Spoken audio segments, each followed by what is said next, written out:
Nous vous saluons tous dans les noms précieux de notre Seigneur Jésus-Christ, partout où vous vous trouvez et partout où vous allez nous suivre, que ce soit le matin, le soir, la nuit ou le jour. Que le Dieu de paix vous bénisse. Nous bénissons son nom à ce matin pour la grâce qu'il nous a faite, parce que chaque matin, il ne cesse de révéler ses bontés envers nous, car ses bontés sont inépuisables. Ayant toujours le fardeau d'apporter la bonne nouvelle de Christ, nous venons toujours avec le thème l'épaule et tout ce qui l'entoure, le royaume et ce qui accompagne le royaume des cieux, parce que c'est une promesse pour nous. Le Seigneur nous a promis la vie éternelle dans les siècles à venir, mais dans ces siècles présents, nous aurons le centuple. Nous sommes dans les livres de 1 Samuel, le chapitre 9, le verset 22 jusqu'au verset 24e. Que les bien-aimés nous lisent. 1 Samuel 9, verset 22 au 24e verset, nous lisons dans l'Éternel. Amen.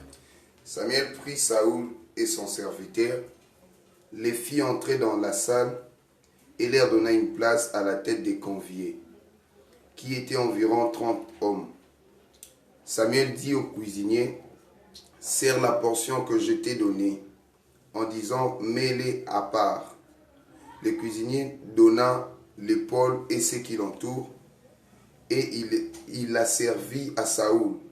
Et Samuel dit, « Voici ce qui a été réservé, mets-les devant toi et mange, car on l'a gardé pour toi lorsque j'ai convié le peuple. » Ainsi Saoul mangea avec Samuel ces jours-là. Parole du Seigneur. Parole. Amen. Nous allons aujourd'hui parler sur le manger de l'épaule ainsi que ce qui l'entoure. Parce que c'était dans une salle, comme le témoignent les Écritures, que Saoul a été reçu par l'homme de Samuel. Mais Samuel, qui n'était pas seul, qui était accompagné du cuisinier qui avait déjà prêté un repas.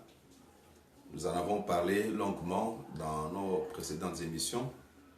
Pourquoi il fallait que l'épaule soit servie, ainsi que ce qui l'entoure, à l'homme de Saoul. Mais la Bible déclare au verset 24 qu'il a mangé, il a consommé de l'épaule et ce qui l'entoure. Ainsi que Samuel, les deux ont mangé ensemble. Donc c'est ce que disent les Écritures.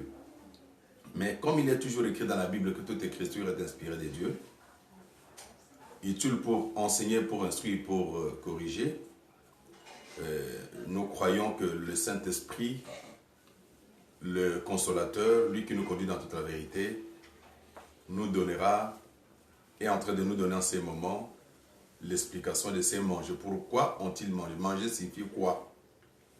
Parce que nous croyons que Dieu se cache dans les Écritures, mais quand il se révèle, c'est le Saint-Esprit qui vient sonder, qui vient nous donner la révélation des Écritures pour que nous connaissions le véritable Dieu.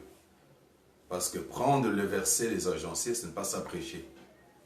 Nous tenons toujours à signaler que prêcher, c'est interpréter les Écritures, parce que Dieu est caché dans les Écritures depuis la nuit des temps, mais il fallait que le Saint-Esprit nous soit accordé pour que nous ayons l'explication des choses. Il est écrit que Saül ainsi que Samuel ont mangé. Ici, manger veut dire quoi? Parce qu'il y a manger et manger. Nous allons aborder le manger selon l'évangile éternel. Parce qu'il n'y a que dans l'évangile éternel qu'on puisse avoir l'explication de toutes ces choses. L'évangile éternel, c'est la précision des choses. Nous allons lire une deuxième portion d'écriture dans les livres des Actes des Apôtres, chapitre 10, le verset 10 jusqu'au verset 13e. Actes des Apôtres, chapitre 10, le verset 10 jusqu'au 13e verset. Actes 10, 10. Nous lisons au nom de Jésus-Christ. Amen. Il y eut faim et il voulut manger. Pendant qu'on lui préparait à manger, il tomba en extase. Il vit le ciel ouvert et un objet semblable à une grande nappe attachée par les quatre coins qui descendait et s'abaissait vers la terre. et où se trouvaient tous les quadrupèdes et les reptiles de la terre et les oiseaux du ciel. Verset 13. Et une voix lui dit, lève-toi, Pierre, tue et mange. Mais Pierre dit, non, Seigneur, car je n'ai jamais rien mangé de souillé ni d'impur. Parole du Seigneur. Amen. Ici, on nous dit que le frère Pierre avait faim. Au moment qu'on a prêté le repas, il tomba en extase. Il fut ravi en esprit. Et qu'est-ce qu'il voit? Il voit une nappe qui était pleine des animaux impurs, des quadrupèdes ainsi que tous les animaux impurs que le frère Moïse a interdit au peuple d'Israël de consommer. Pierre, comme véritable juif, il dit, je n'ai jamais mangé d'impur depuis mon enfance, mais la voix lui disait, tue et mange. Donc le frère Pierre devrait tuer ces animaux-là et les consommer. C'est pourquoi nous croyons que manger signifie, selon cette portion de l'Écriture, c'est annoncer la bonne nouvelle aux païens. Parce que tous ces animaux impurs représentaient les nations, le païen, les gentils. Donc lui étant juif, il n'avait pas l'habitude de côtoyer, il ne pouvait pas être ensemble avec le païen. Mais le Seigneur lui dit, tue. Et nous croyons que tuer, c'est prêcher, c'est annoncer la bonne nouvelle, parce que la parole de Dieu que nous vous prêchons ce matin, c'est une épée, plus tranchante qu'une épée à double tranchant, capable de séparer moelles et jointures. Nous croyons que quand nous prêchons, c'est l'épée qui est en train de nous transpercer, c'est l'épée qui est en train de nous tuer. Et lorsqu'on est tué, on ne peut pas laisser ces cadavres à la merci de vautours. Non, il faut consommer la chair. Et la Bible déclare que on a ordonné au frère Pierre de tuer et de manger tous ces animaux-là. Or, ces animaux ne parlaient que de frère Corneille et de sa famille. Selon le livre des Actes des Apôtres, chapitre 11, nous pouvons le lire, le verset 14 jusqu'au verset 16. Actes des Apôtres, chapitre 11. Acte 11. Le verset 14 jusqu'au verset 16e. Un peu rapidement, frère. Acte 11, verset 14. Nous lisons au nom du Seigneur. Amen. Qui te dira de choses par lesquelles tu seras sauvé, toi et toute ta famille? Lorsque je me fus mis à parler, le Saint-Esprit descendit sur eux, comme sur nous au commencement. Et je me souvins de cette parole du Seigneur, Jean a baptisé d'eau, mais vous, vous serez baptisés du Saint-Esprit. Or, puisque Dieu leur a accordé le même don qu'à nous qui avons cru au Seigneur Jésus-Christ, pouvais-je, moi, m'opposer à Dieu? Après avoir entendu cela, ils se calmèrent et ils glorifièrent Dieu en disant, Dieu a donc accordé la repentance aussi aux païens, afin qu'il y ait la vie. Ceux qui avaient été dispersés par la persécution, survenus à l'occasion d'Étienne, allèrent jusqu'en Phénicie, dans l'île de Chypre et Antioche, annonçant la parole seulement aux Juifs. Le verset 20? Non, le verset 16e, j'avais simplement dit. Ok. Donc, quand la vision que le frère Pierre a reçue en extase parlait d'un peuple. Mais en l'occurrence, Corneille, qui était un païen, un gentil, ainsi que toute sa famille, devraient croire au Seigneur. Ils ont reçu le Seigneur de la même manière que le frère Pierre. Ils devaient être baptisés du Saint-Esprit de la même manière que le frère Pierre. Donc, quand le frère Pierre a annoncé l'évangile à la famille de Corneille, la famille des gentils des païens, qui n'étaient pas juifs, cela parlait de tuer les animaux impurs. Mais quand ils ont reçu la foi, donc, manger, tuer et manger, manger signifie simplement accorder le salut à ceux qui n'en avaient pas à son temps. Donc, pourquoi j'ai dit ça? Le frère Pierre n'a pas inventé les manger. Donc, il n'a fait que répéter ce qu'il a vu pendant le jour de la chair de notre Seigneur Jésus-Christ. Parce que le Seigneur Jésus, un jour, avait aussi mangé. Qu'est-ce que le Seigneur avait mangé? C'est dans Jean chapitre 4, le verset 31 jusqu'au verset 33. Le frère pourra lire cela. Jean chapitre 4. Jean 4. Ok. Vous avez dit le verset 31 jusqu'au verset 33e. Jean 4, 31, 33. La Bible déclare en disant, je lis, pendant ces temps, les disciples le pressèrent de manger, disant, Rabbi, mange. Mais il leur dit, j'ai eu à manger une nourriture que vous ne connaissez pas. Les disciples se disaient donc les uns les autres, quelqu'un lui aurait-il apporté à manger? Jésus leur dit, ma nourriture est de faire la volonté de celui qui m'a envoyé et d'accomplir son œuvre. Donc, le frère Pierre a automatiquement recopié ce que son maître lui a montré. Dans les Actes des Apôtres, Pierre avait faim physiquement, mais Dieu l'a ravi en esprit. On lui donne une autre nourriture qu'il devrait consommer. Vous remarquerez que le Seigneur aussi avait faim un jour. Il dit à ses disciples, allez dans la ville chercher de quoi manger. Pendant que ses disciples sont allés chercher de quoi manger, la Bible déclare que le Seigneur Jésus s'est entretenu avec la femme samaritaine.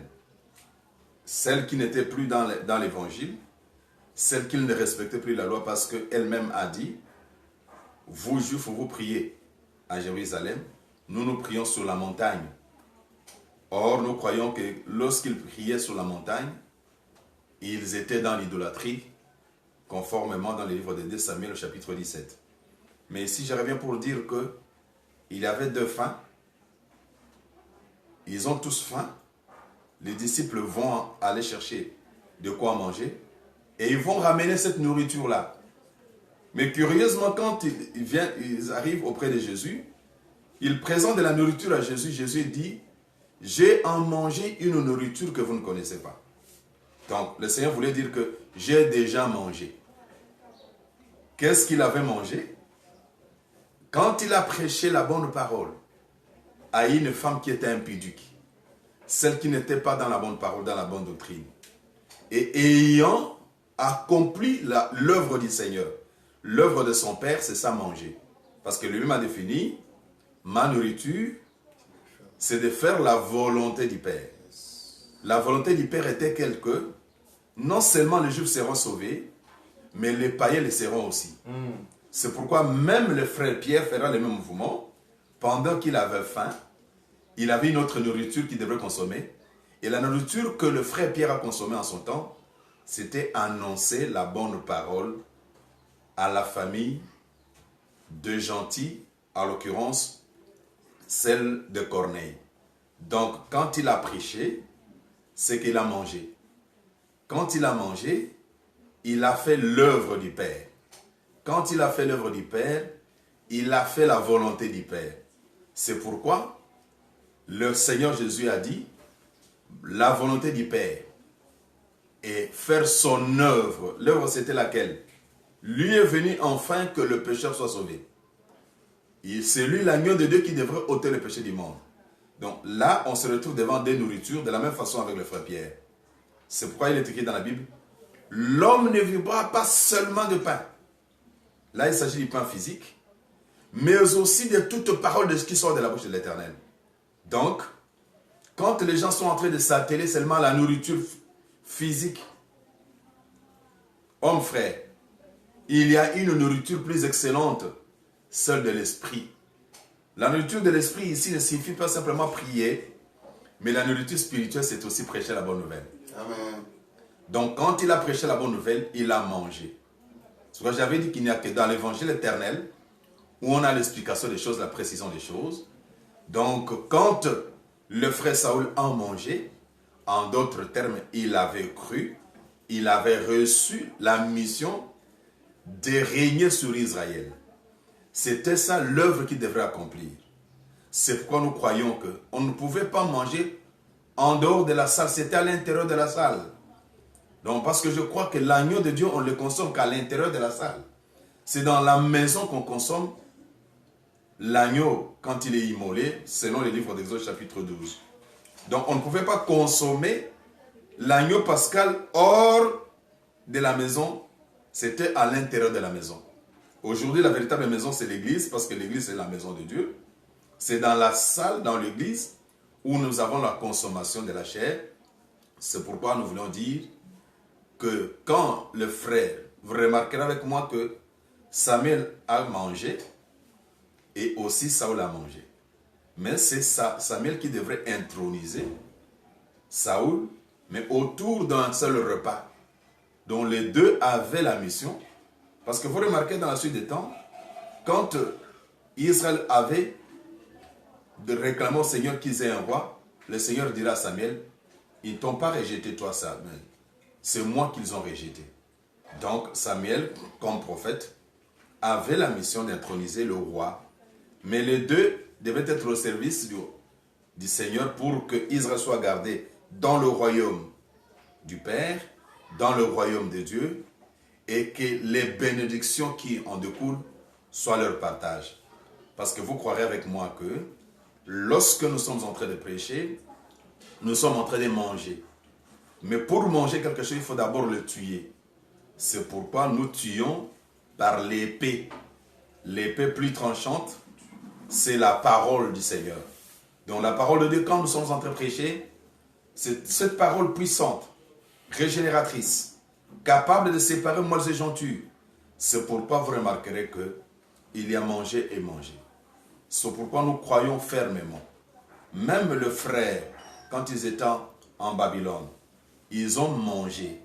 Manger signifie simplement avoir la force en Christ. Parce que dans Jean chapitre 6, il est écrit, Jésus est le pain.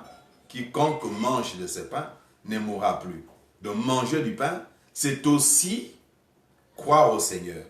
Et quand on croit, c'est ça l'œuvre du Seigneur. Donc quand la foi est placée dans une personne qui n'avait pas de foi auparavant, c'est que l'œuvre du Seigneur est accomplie. Parce que le ministère n'a pour mission que d'apporter la foi, d'amener la foi, de prêcher afin que la prédication engendre la foi. Parce qu'il est écrit, la foi vient de ce qu'on entend vient de la parole du Seigneur. C'est pourquoi nous croyons que quand nous sommes en train de prêcher maintenant, nous sommes en train de tuer quelqu'un. Qu'est-ce que nous tuons? On est séparé d'avec le vieil homme. L'homme ancien doit être dépouillé de nous. Parce que quand on est en Christ, on devient une nouvelle créature.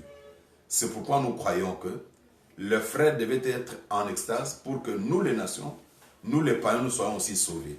Parce que le Seigneur, c'est la gerbe agitée des deux côtés. Il ne pouvait pas simplement mourir pour Israël. Il devrait mourir aussi pour nous les païens. C'est pourquoi dans Jean chapitre 1, il est écrit, il est venu vers les siens, c'est-à-dire le juif, mais qui ne l'ont pas reçu. Mais à tous ceux qui l'ont reçu, c'est-à-dire nous les nations, et le frère Pierre fait le même mouvement parce que c'était un disciple accompli. J'ai béni le Seigneur pour cet homme de Pierre. Il dit, le jour de la Pentecôte, lors de sa prédication, repentez-vous, faites-vous baptiser en nom du Seigneur Jésus-Christ, parce que c'est ce que le Seigneur a fait avec la femme samaritaine. Le Seigneur n'a pas prêché autre chose. Il a simplement dit à la femme samaritaine, répands-toi. Parce que peut-être ce n'est pas écrit répands-toi, mais le mouvement, voilà. Donc l'entretien nous le dit parce que nous voyons entre les lignes, avec les yeux prophétiques. Il a dit, appelez-moi ton mari. Et la femme a répondu, je n'en ai plus.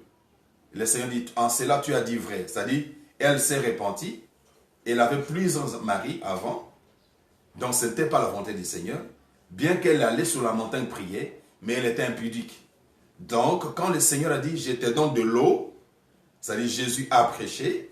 Et quand Jésus a prêché la repentance, la femme s'est repentie. Et elle était devenue automatiquement disciple de Jésus.